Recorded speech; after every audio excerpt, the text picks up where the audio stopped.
பொரி வெங்காய உருண்டை செய்ய போகிறோம் இன்றைக்கி. அதுக்கு நான் 1 டம்ளர் அளவுக்கு புழுங்கரிசி எடுத்திருக்கேன். 1/2 டம்ளர் அளவுக்கு பாசிப்பருப்பு எடுத்துக்கணும். 1 டம்ளருக்கு 1/2 டம்ளரு. ஒரு 20 கிராம் அளவுக்கு பொட்டுக்கடலை. வெல்லம் நமக்கு பாவு காய்ச்சல் அளவுக்கு ஒரு 100 கிராம் வெல்லம் எடுத்திருக்கேன். தேங்காய் இது மாதிரி குட்டி குட்டியாக கட் பண்ணி வச்சுருக்கேன். அதே மாதிரி நிலக்கடலை ஒரு 50 கிராம் நிலக்கடலை.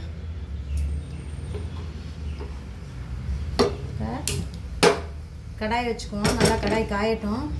அரிசியை வறுத்து எடுத்துக்குவோம். பொரி அரிசியாக.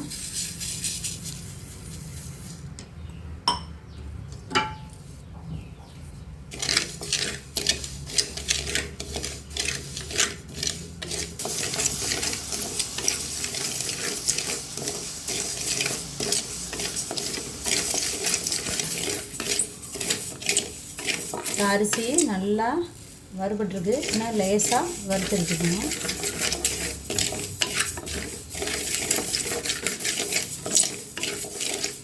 பவுலில் கொட்டிடுவோம். இப்போ 1/2 கப்பு பாசிப்பருப்பு அதே இதில் வறுத்து எடுத்துக்கணும். நிறமாகணும்.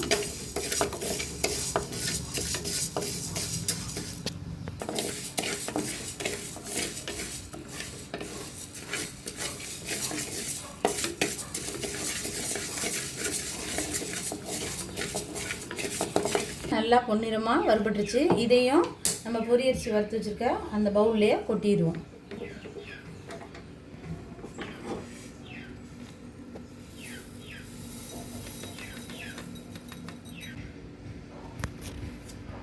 பொட்டுக்களையும் வறுத்து எடுத்துக்குவோம் லைட்டாக. நான் இது முழு பொட்டுக்கலான்றதுனால ஒரு 20 கிராம் அளவுக்கு பொட்டுக்கலை எடுத்து வச்சுருக்கேன். அதையும் அதோடு வறுத்துக்குவோம். அதே மாதிரி நிலக்கடலையும் ஏற்கனவே வறுத்து வச்சுருக்கேன். லைட்டாக இப்போ ஒரு வறுத்துக்குவோம். ஆக்கிக்குவோம். பொரி அரிசியும் பருப்பையும் வறுத்து வச்சுருக்கோம்ல, அதை நல்லா நுணுக்கி பவுடர் ஆக்கிடுவோம்.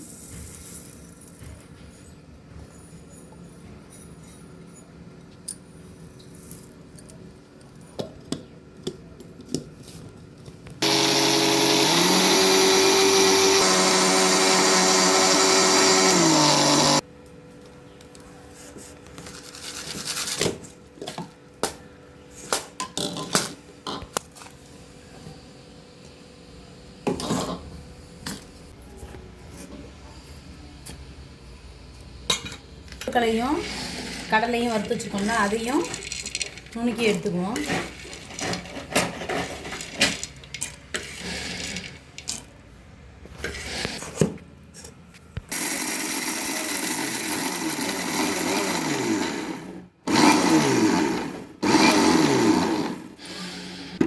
அதோடயே சேர்த்துக்குவோம்.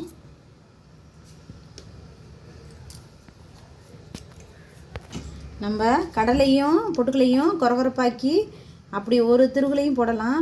இப்போ நைஸாக்கி பவுடராக போட்டோம்னு சொன்னோம்னா குழந்தைங்க ஒரு சில குழந்தைங்களுக்கு வந்து பிடிக்காது.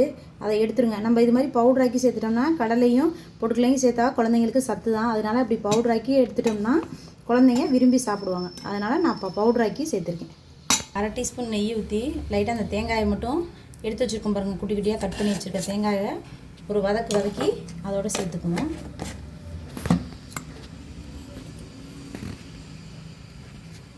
கட் பண்ணி வச்சுருக்க தேங்காயையும் அதோடு போட்டு நல்லா வதக்கி எடுத்துக்குவோம்.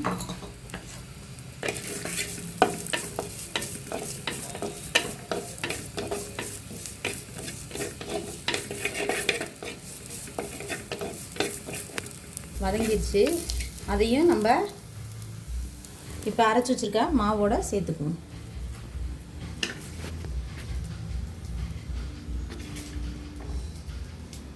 சேர்த்து நல்லா இந்த மாவோட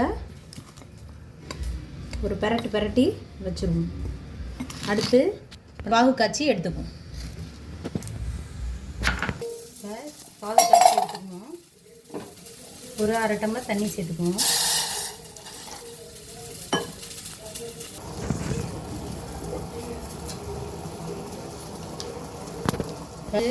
அடுப்பில் இன்னொரு கடாயில் காயிட்டு நல்லா கடாயி அதில் நம்ம இப்போ காய்ச்சி வச்சு கல் தூசி இது மண் இருக்கும், அதனால் வடிகட்டி நல்லா சேர்த்துக்கணும். அதுக்காண்டி வச்சுருக்கோம். ஜலலை வடிகட்டிடணும்.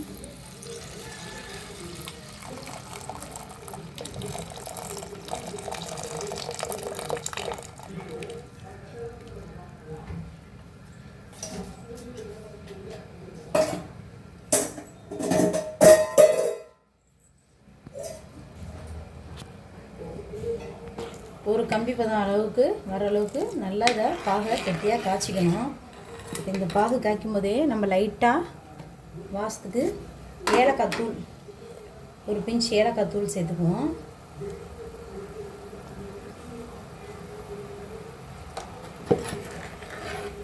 நல்லா மணமாகவும் இருக்கும், நல்லா வாசமாகவும் இருக்கும். நம்ம ஏலக்காய் தூள் சேர்த்துக்கிட்டோம்னா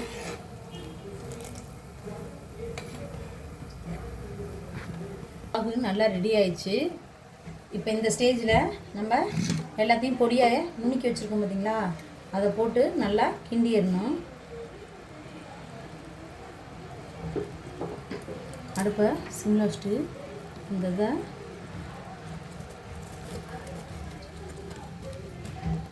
நம்ம நுணுக்கி வச்சுருக்க பவுடர் எல்லாத்தையும் சேர்த்து நல்லா அதிலே உருட்டி எடுத்துக்குவோம். சூடோட இருக்கையிலே அதை உருட்டி இந்த அரிசி மாவில் ஒரு பரட்டி அப்படியே வச்சிடணும்.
பொரி உலங்க உருண்டை வேற மாதிரி.